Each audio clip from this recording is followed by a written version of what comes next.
इसलिए किया जाता है कि व्यक्ति का जब मन गलत भ्रम में जाने लगता है, मन जब गलत जगह पर जाने लगता है, तो ये मन को गलत जगह पर ले जाने वाला कौन होता है? तो कहा ये चंद्र होता है।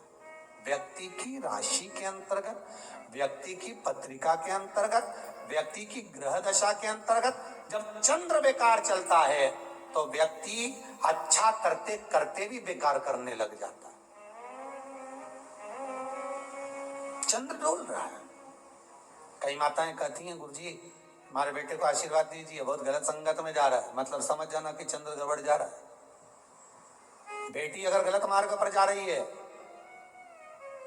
बेटी अगर गलत संगत में जा रही है, किसी अन्य व्यक्ति को आकर्षित हो, चंद्र गड़बड़ हो रहा है, उसका चंद्र कहीं जा रहा है। कोई पुरुष, कोई लड़का कोई गलत मार्ग पर जा रहा है, चंद्र गड़बड़ हो रहा है।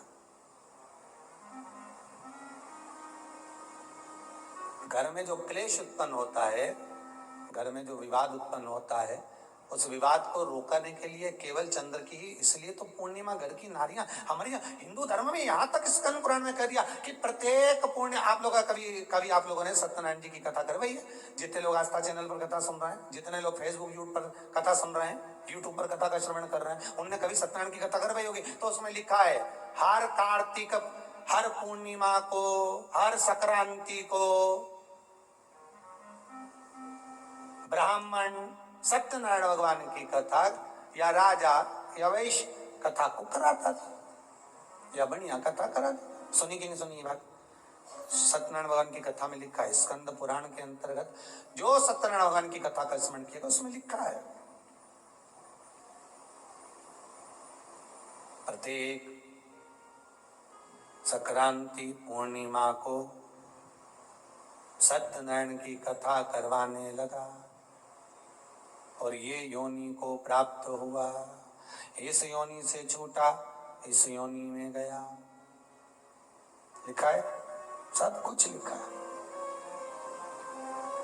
अब उत्ते से समझ जा कि पूर्णिमा को सत्यनारायण की कथा करने का बोला है, तो पूर्णिमा को सत्यनारायण की कथा का क्यों बोला? वैसे तो रोज कराओ सत्यनारायण जी की कथा, प्रतिदिन कराओ, मना नहीं है। आप क्या कोई विशेष फंक्शन है आप सत्यनारायण जी की कथा करवा? पर पूर्णिमा संक्रांति को और संक्रांति को पूर्णिमा को सत्यनारायण की कथा का स्मरण क्यों करवाया गया? क्योंकि पूर्णिमा के दिन अगर ये भगवान का व्रत रख लेगी, पूर्णिमा के दिन अगर ये खीर का प्रसाद बना लेगी, थोड़ा सा दूध की कोई सामग्री बना लेगी और भगवान को भोग लगा देगी, भले सत्यनारायण भगवान के भाव से बनाए, भले सत्यनारायण जी के निमित्तार्थ बना, पर अगर इसने सत्यनारायण भगवान के निमित्त से बना, पर पूर्णिमा के दिन अगर ये व्रत रखेगी, उपवास रखेगी या कोई सामग्री बनाकर भगवान की पूजन कर लेगी, तो इसके घर में जो अशांति है वो शांति में बदल जाएगी। इसलिए कई घरों में आज भी सत्यनारायण भगवान की पूजन हर पूर्णिमा को करती है। माता किताब लेके बैठ जाती है, तुरंत उन्हें ऑफिस जाना, कहीं काम पे जाना, और तुरंत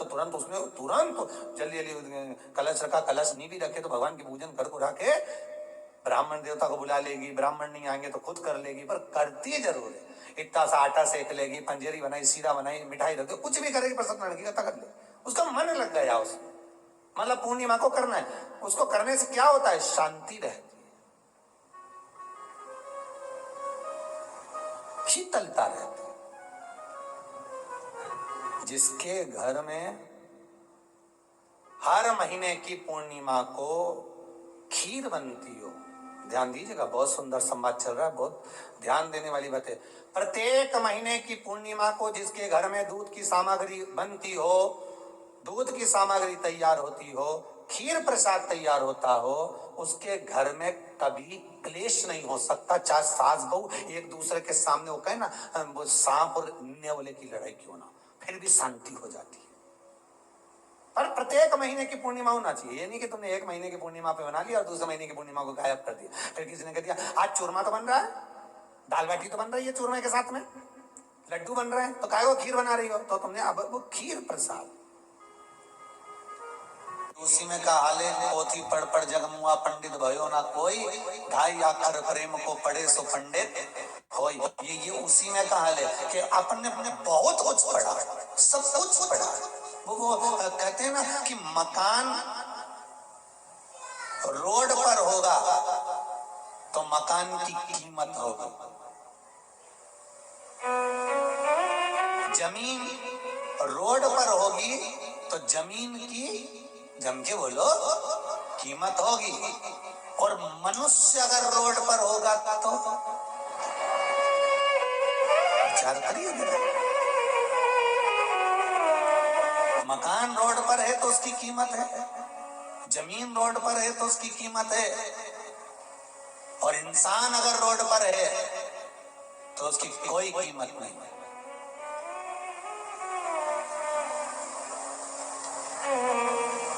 मतलब दुनिया के लोग निर्जीव चीज की रोड पर कीमत करते हैं, सजीव की कीमत नहीं कर पाते। मकान अगर रोड पर है तो उसकी कीमत होगी, जमीन रोड पर है तो उसकी कीमत होगी, और मनुष्य अगर रोड पर है तो उसकी कोई कीमत नहीं है। शिव महापुराण कथा कहती है कि अगर वो रोड पर होने के बाद भी भगवान का भजन करता है तो दुनिया में उसकी कीमत बढ़ी हुई है। अगर रोड पर होने पर भी वो भगवत भजन करे, वो स्मरण करे, वो भगवत नाम धारण करे, वो भगवत कीर्तन में डूबा रहे, वो भगवत भजन में डूबा।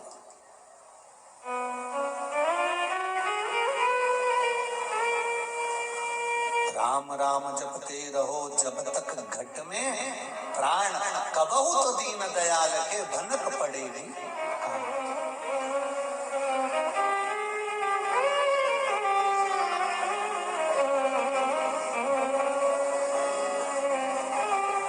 उसकी कोई मोदी जी, ये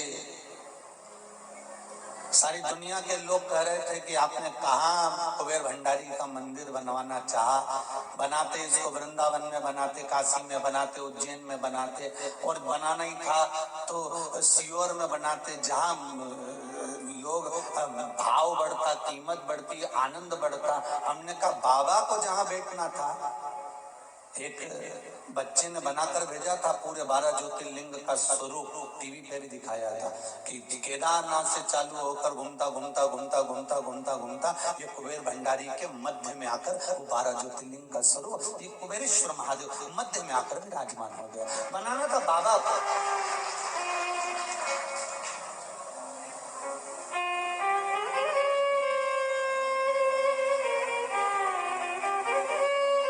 बनाने वाला स्वयं शंभु, किसी की सामर्थ्यता नहीं है साहब कि कोई बना दे। ये तो मेरे बाबा को बैठना है, बाबा को बनाना था, इसलिए बना दिया। और महाराज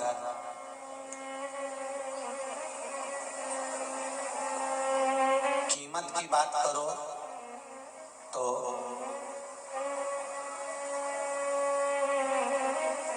एक भजन आता बड़ा सुंदर, मैंने लीनो गोविंदा मोल,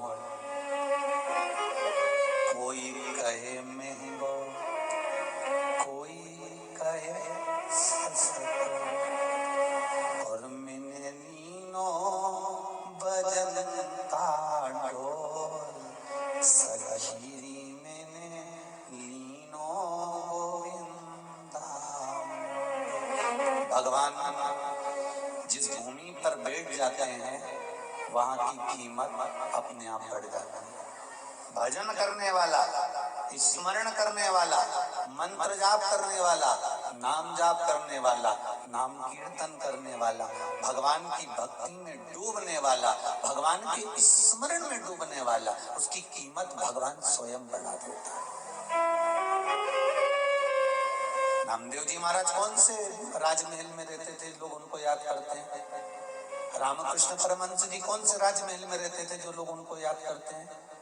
स्वामी विवेकानंद कौन से राजमहल में रहते थे, जो उनको लोग याद करते हैं। संत तुकाराम कौन से राजमहल में रहते थे, लोग उनको याद करते हैं। मुक्ताबाई कौन से राजमहल में रहती थी, जो उनको लोग याद करते हैं। कर्माबाई कौन से राजमहल में रहती थी, जो उनको याद किया जाता है। इनकी कीमत कब बढ़ी, जब इन्होंने भजन किया, नाम जाप किया, नाम स्मरण किया, और बहुत बहुत ध्यान देना। आप सबसे जितने आस्था पर सुन रहे हो, फेसबुक यूट्यूब पर सुन रहे हो, सबसे निवेदन है, जिस दिन से भले तुम्हें कोरोना के 2 साल 3 साल से आप शिव महापुराण की कथा सुन रहे हो, और 2 साल जो कोरोना के गए, कई लोग कह रहे थे तीसरी लहर भारी आएगी न, भारी आएगी न, भारी आएगी न, भारी आएगी, पर आपने पूरे भारत की भूमि के लोगों ने जब शंकर जी का नाम लेना चालू करा, श्री शिवाय नमस्तुभ्यम बोलना चालू करा, कहाँ चली गई मालूम नहीं था।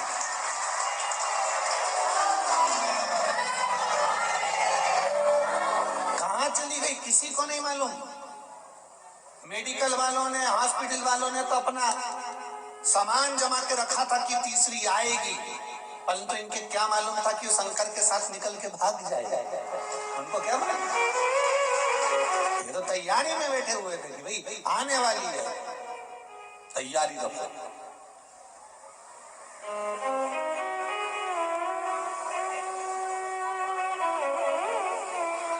और सबसे ज्यादा साथ दिया इस तीसरी लहर को, कोरोना की तीसरी लहर को भगाने में अगर साथ दिया है तो मेरे भारत के एक एक पुरुष ने, एक एक स्त्री ने, एक एक माताओं ने, एक एक बच्चे ने, एक एक भाई भाई ने साथ दिया। मुख पर मास्क लगाया, हाथ को धोते रहे, सोशल डिस्टेंसिंग का पालन करा और वैक्सीन लगवाई, और वैक्सीन के साथ में 1 लोटा पानी शंकर जी पे बस अपना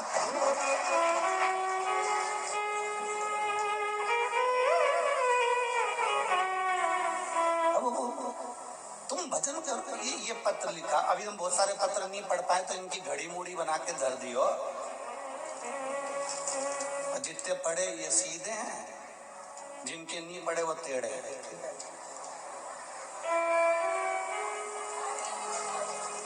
अब ये देखो, अर्चना शर्मा, साईं धाम कॉलोनी, नील गंगा, उज्जैन से है। आप ही हैं बहन, जरा माइक देना। कई लोग कहते हैं बहन की पिछली बार जो रुद्राक्ष उत्सव हुआ, 1 रुपए का रुद्राक्ष क्या काम करता है, लोगों की जरा सोच मिटा दीजिए। आपने लिखा है कि मैं रुद्राक्ष उत्सव में आई थी और उस रुद्राक्ष ने क्या फल दिया, उसका महत्व आपने लिखा है। अर्चना शर्मा, साईं धाम कॉलोनी, नील गंगा, उज्जैन। लोग कहते हैं कि रुद्राक्ष के लिए लोग लाइन लगाते हैं। श्री शिवाय वो 1 रुपए का रुद्राक्ष क्या फल देगा, वो 1 रुपए का रुद्राक्ष का फल ये बहन लिख कर दे रही है। हाँ बहन बोलिए। श्री शिवाय नमस्तुभ्यम गुरुजी। जी मैं उज्जैन से आई हूँ, अर्चना शर्मा। जी। मेरे हम पिछले रुद्राक्ष महोत्सव में आए थे 3 दिन के लिए, रुके हम 7 दिन। हर हर महादेव। फिर वहाँ हमने प्रार्थना करके रहे थे मेरी बहन की गोद के लिए कि उसकी गोद भर जाए, और बाबा की कृपा से जब यहाँ से गए तभी उसको महीने ठहर गए। जय हो।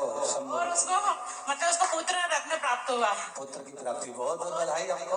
और जब हम हॉस्पिटल ले गए थे तो आपका उपाय गुड़ वाला, तुमरुका जी वाला कर रहा था, तो उससे नॉर्मल डिलीवरी हुई है। बहुत बहुत बाबा की कृपा है और आपकी भी कृपा। उज्जैन में कहाँ रहते हैं आप? साईं धाम कॉलोनी, नीलगंगा। बहुत बहुत धन्यवाद बेटी। श्री शिवाय नमस्ते। श्री शिवाय नमस्ते। लोगों का भ्रम है, अब दिल से उसको पुकारो तो। अरे 1 रुपए का रुद्राक्ष है ना मेरे शंकर की, फिर वही बात है, उसकी कीमत को जानो तो। रुद्राक्ष की कोई कीमत नहीं होती, केवल दिल मिलना चाहिए। एक माता पिता अपने छोरे को कितना समझाए ने, छोरी को माँ बाप कितना समझाए, वो अच्छा नहीं दिखे, क्यों उसके पीछे पड़ी, क्यों उसके पीछे पड़ा, उनमें क्या लक्षण है, फिर भी वो हमारे यहाँ तो कहावत के दे हमारी अम्मा, दिल लगा मेंढकी से तो पली कई चीज। बोलो सही है कि गलत है? मैं कही दिल मेरे शंकर से लगा है तो संसार के लोग कुछ भी कहते रहे, आग लगे बस्ती में अपन रहे मस्ती में। एक बार शिव की आराधना में अगर डूब गए फिर संसार सागर में डूबने की जरूरत नहीं। भगवान तुम्हारी कीमत कैसे बढ़ाता है ये वो शंभू ही जान सकता है। उसके शरीर पे लगी हुई भस्म, उसके शरीर पर लगी हुई शमशान की राख, वो भी 2-2 हजार में पैकेट में भरकर बिक जाती है। भस्म की कीमत भी बढ़ जाती है। स्वयं भजन में भक्तों ने कहा, संतों ने कहा, चपटी भभूत में है खजाना कुबेर का। उसकी भभूत में कुबेर का खजाना है, कुबेर का खजाना।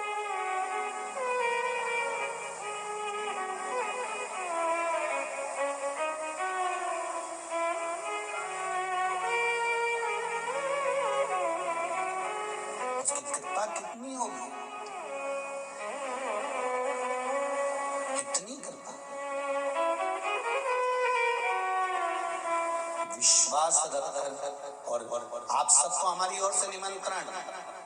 पिछली बार रुद्राक्ष उत्सव में रुद्राक्ष बटे थे, सबकी डिमांड थी, सबका कहना था कि उस रुद्राक्ष ने बहुत फल दिया। उस रुद्राक्ष का पानी पिया तो liver, kidney, sugar, blood pressure और ना जाने कितनी बीमारियों को केवल उस रुद्राक्ष को गलाकर पानी पीने से फल मिल गया। कईयों के काम बन गए। इसलिए एक बार और बांट दीजिए, हम वंचित रहेगा।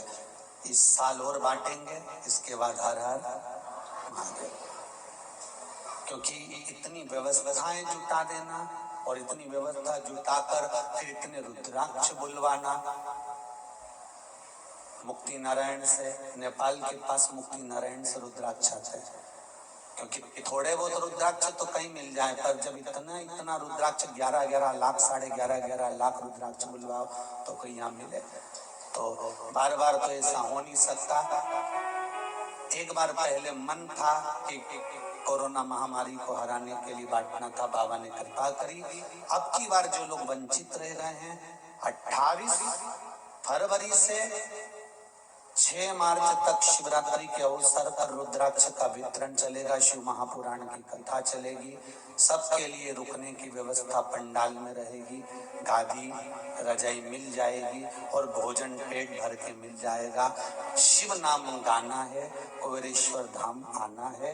उसके बाद में रुद्राक्ष का क्रम फिर कोई साल, 2 साल, 4 साल, 10 साल की कोई उम्मीद नहीं कि कब दें कि नींद है। ये समझ लेना कि बस ये दूसरा वर्ष है और रुद्राक्ष उत्सव का बस बहुत है। जिसको मिल गया मिल गया, जिसको नहीं मिला नहीं मिला। शिव का नाम तो सबके लिए निःशुल्क। पहले भी रुद्राक्ष बटे थे तो निःशुल्क था, रुकने की व्यवस्था भी निःशुल्क थी, भोजन भी निःशुल्क था। हाँ, होटल में रुको तो ये तुम्हारी मर्जी है। यहाँ तो पंडाल है और शंकर है और शंकर का धाम है। हो भजन करो, कीर्तन करो और रुद्राक्ष लेकर अपने जीवन को सार्थक बना दो। बार बार की सामर्थ्यता नहीं है, क्योंकि बाबा का धाम बन रहा है, उसको भी देखना पड़ता है। तो जितना बन सकता है प्रयास करें, प्रयास शंभु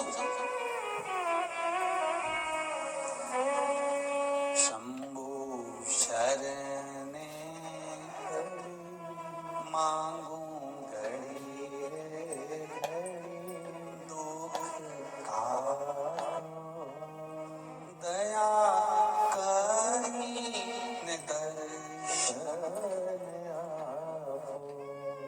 बाबा की कृपा हो, शिव की कृपा हो, तब जाकर भगवान शंकर का नाम जाप लिया जाता है, तब जाकर शिव नाम लिया जाता है। मकान रोड पर हो तो मकान की कीमत है, जमीन रोड पर हो तो जमीन की, जम के बोलो, कीमत है। पर इंसान अगर रोड पर है तो उसकी कोई कीमत नहीं है। पर शिव महापुराण की कथा कहती है वो रोड पर होने के बाद भी अगर शंकर की मस्ती में डूबा हुआ है तो उसकी कीमत शंकर बढ़ा ही देता है। वो बढ़ाने वाला है, वो देता है। आप उसकी भक्ति करो तो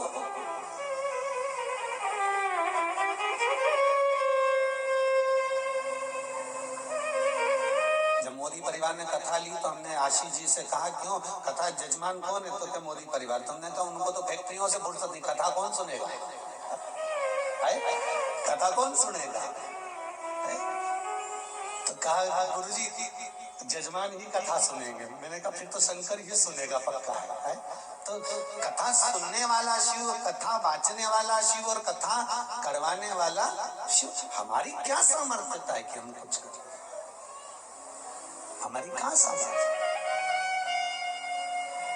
ये तो उसकी उदारता है। महाराज बच्चे ने प्रश्न करा है कि क्या तुलसी की माला रुद्राक्ष की माला एक साथ पहन सकते हैं? तो हाथ जोड़कर निवेदन है, कोई पुराण में ये नहीं लिखा कि तुलसी पहनो तो रुद्राक्ष मत पहनना, रुद्राक्ष पहनो तो तुलसी मत पहनना। किसी पुराण में नहीं लिखा।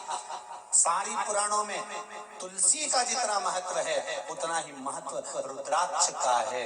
मेरे भगवान शंकर और मेरे भगवान विष्णु दोनों एक दिन भी मिले बिगर नहीं रह पाते, तो रोज मिलते हैं, तो तुलसी और रुद्राक्ष धारण करने में कोई मना नहीं। दूसरा प्रश्न उस बच्चे ने लिखा, गुरुदेव एक पत्र का उत्तर और दीजिए, प्रश्न का उत्तर और दीजिए कि माला पहनने से, ये तुलसी की माला, ये रुद्राक्ष की माला पहनने से क्या होता है? तो उस बच्चे को मेरा जवाब केवल इस व्यासपीठ से इतना सही है कि एक लकड़ी की नाव तुम्हें इस घाट से उस घाट पर पहुंचा देती है, वो लकड़ी की है। लकड़ी का एक टुकड़ा पानी में तैरता तैरता इधर से उधर चला जाता है। तो लकड़ी की ये तुलसी की माला, लकड़ी की ये रुद्राक्ष की माला हमें भी इधर से उधर पहुंचा सकती है। इतना बल है उसमें, इतनी सामर्थ्यता उसमें।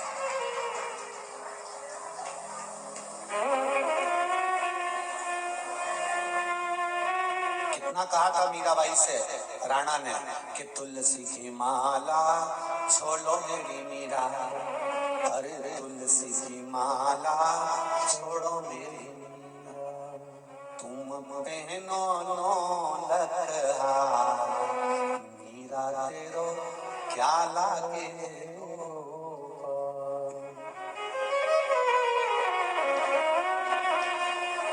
तुलसी की माला छोड़ो मेरी मीरा, अरे तुलसी की माला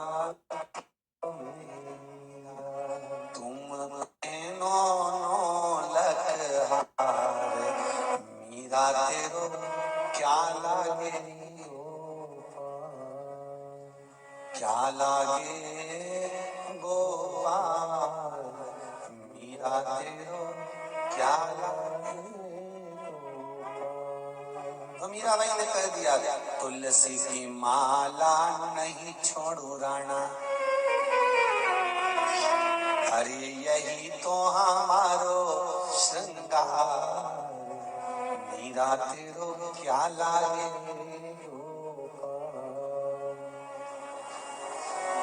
क्या लगेगा।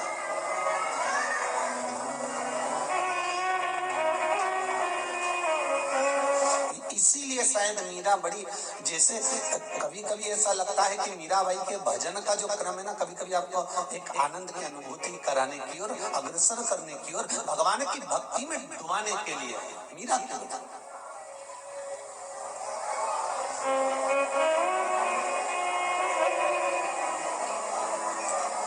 अरे नंद बाबा है ससुर हमारे,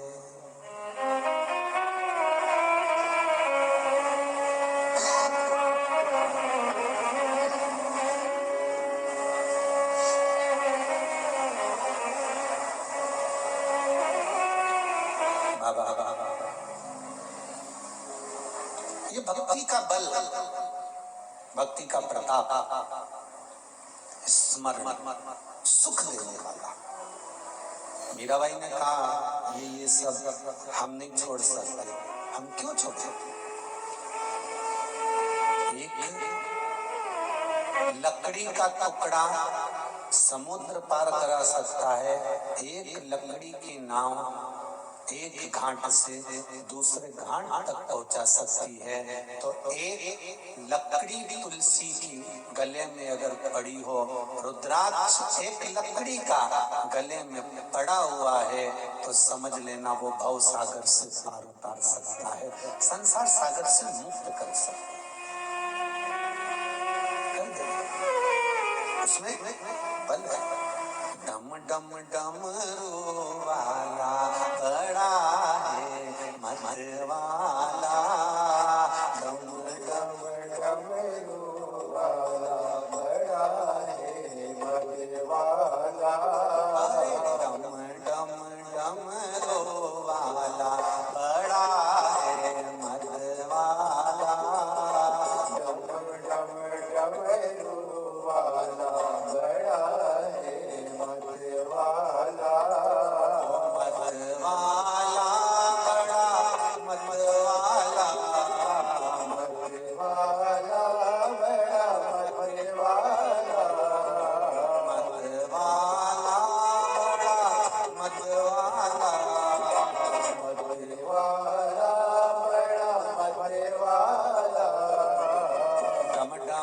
डमरू वाला बड़ा है मत वाला डम डम डमरू वाला बड़ा है मत वाला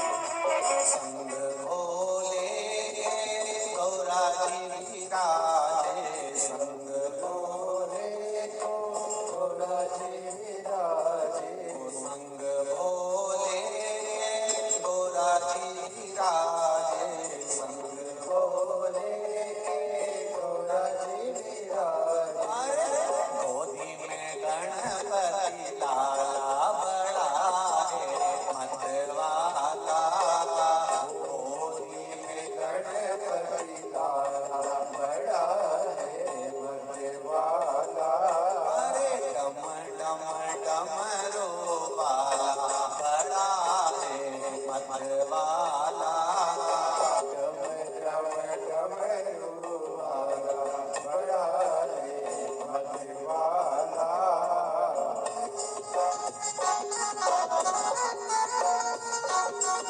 जय हो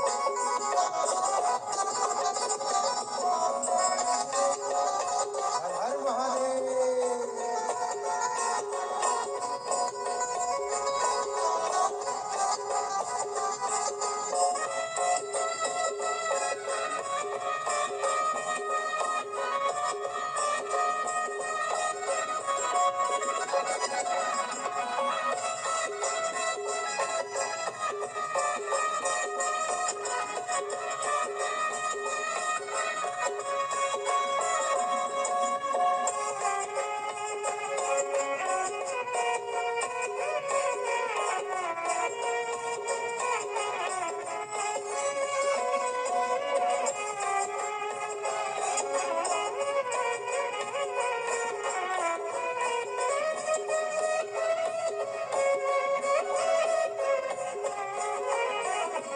शीश भोले गंगा विराजे शीश भोले गंगा विराजे शीश भोले चंदा विराजे शीश भोले गंगा विराजे ओ मस्तक पे गंगा धारा बड़ा है मत वाला मस्तक पे गंगा धारा बड़ा है मत वाला अरे डम डम डमरू वाला बड़ा है मत वाला डम डम डमरू वाला बड़ा है मत वाला जय हो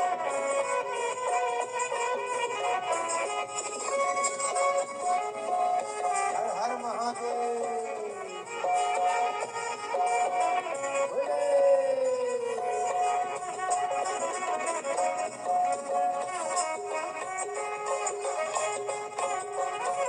जय हो हाथ बोले डमरू विराजे हाथ बोले डमरू विराजे हाथ बोले डमरू विराजे हाथ बोले डमरू विराजे ओ हाथों में त्रिशूल वाला बड़ा है मत वाला हाथ में त्रिशूल वाला बड़ा है मत वाला अरे डम डम डमरू वाला बड़ा है मत वाला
मार, उसकी चपटी भभूत में खजाना कुबेर का, उसका भजन मात्र जो कुछ आप कर रहे हैं, आपने अगर मंत्र जाप करा है, आपने नाम जाप करा है, आपने एक लोटा पानी चढ़ाया है, आपने एक बेलपत्र चढ़ाई है, तो उसका भी फल शिव देता जाता।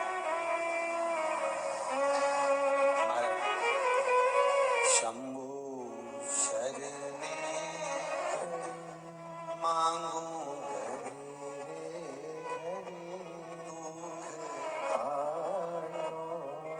दया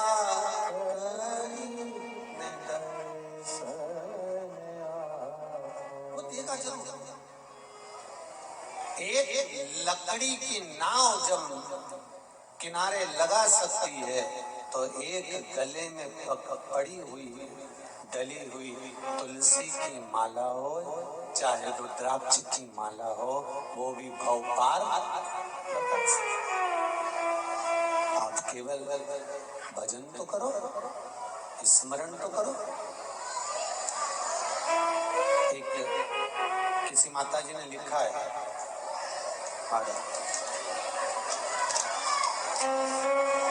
कई लोग कह रहे थे, अभी सोशल मीडिया पे जरा ज्यादा चल रहा है, बेलपत्री की बीज वाली पत्ती पे शहद लगाकर चिपकाने का गुरुजी ने बोला, तो क्या गलत बोला? ये लोग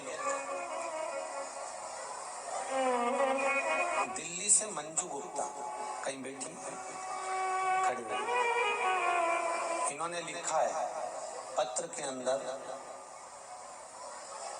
मैं दिल्ली से आई हूँ, मेरी बेटी ने कई बार सीए का एग्जाम दे चुकी थी। माइक दो जरा। अब देखिए, बेल पत्र पर शहद लगाकर चिपकाने का फल क्या है, ये देखो। श्री शिवाय नमस्तुम गुरुजी। श्री शिवाय नमस्तुम। कहाँ से आए हैं? मैं दिल्ली से आई हूँ गुरुजी। दिल्ली से आए हुए हैं। मेरी बेटी 2 साल से बहुत परेशान थी, 2 बार अटेम्प्ट दे चुकी थी, 2 नंबर से रह जाती थी गुरुजी। 200 नंबर लेने होते, कभी 190, कभी 196। बस मैं पास हो गई ना? हाँ, बस 10 तारीख को गुरुजी पशुपतिनाथ के व्रत के और बेटी ने बेलपत्री का उपाय किया गुरुजी। 10 तारीख को मेरी बेटी सीए पूरी बन गई। बेटी बधाई आपको, बहुत बहुत बेटा, बहुत बहुत बधाई। बस बाबा का धन्यवाद अदा करने आई हूँ गुरुजी। यहाँ पहली बार आए हो? हाँ जी गुरुजी। अच्छा, चलो आप धन्यवाद देने के लिए पधारे बाबा के धाम, खाली नहीं जाओगे, 3 महीने में बाबा वापस बुला लेगा। गुरुजी मैंने टिकटें पहले ही बुक करा दी थी, रिजल्ट आने से पहले। मैंने कहा बाबा तेरी मर्जी। अच्छा, टिकट भी करा ली? हाँ जी, उनका रिजल्ट आ तेरी मर्जी, बाबा ने बुला लिया। बाबा की कृपा, बहुत बहुत बधाई हो बाबू। श्री शिवाय नमस्तुभ्यम। बैठिए। लोग कहते हैं महाराज जी, बेलपत्री की बीज पत्ती पे शहद लगाकर शंकर जी को चढ़ाने का क्या फायदा? मेहनत करो। पूरा वीडियो तो लोग सोशल मीडिया में लाते ही नहीं, आधा काट के आधा चिपका के भेज देते हैं। पूरा तो भेजो कि शिवर वाले महाराज ने क्या बोला है, खूब पढ़ाई करो, दिल से पढ़ो, और आखिरी में जब हिम्मत हार जाओ, जैसे बेटी ने 2 साल सीए का एग्जाम दिया, आखिरी में नहीं, तो फिर बेलपत्री पर शहद लगाकर शंकर को जब गई, तो ये रिजल्ट सामने आ गया। अभी इसको दिल्ली से कोई ने बुलाया है? अब भजन तो करो, सुधर जाओ रे, नहीं तो सुधर जाओ। अब एक और पत्र बड़ा सुंदर, देखो कितना जोरदार जोरदार लोग लिख रहे हैं। भगवान आप सबको खूब कृपा करे। देवास से अंतिम सोनी कहीं बैठी है? अच्छा, उधर है क्या? देव जरा माइक दो इधर। स्वर्ग पे चढ़ गई रे मीरा। अच्छा, गोदी में गणपति बड़ा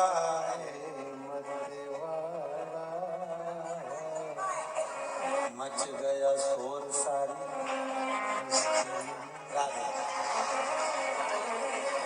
श्री शिवाय।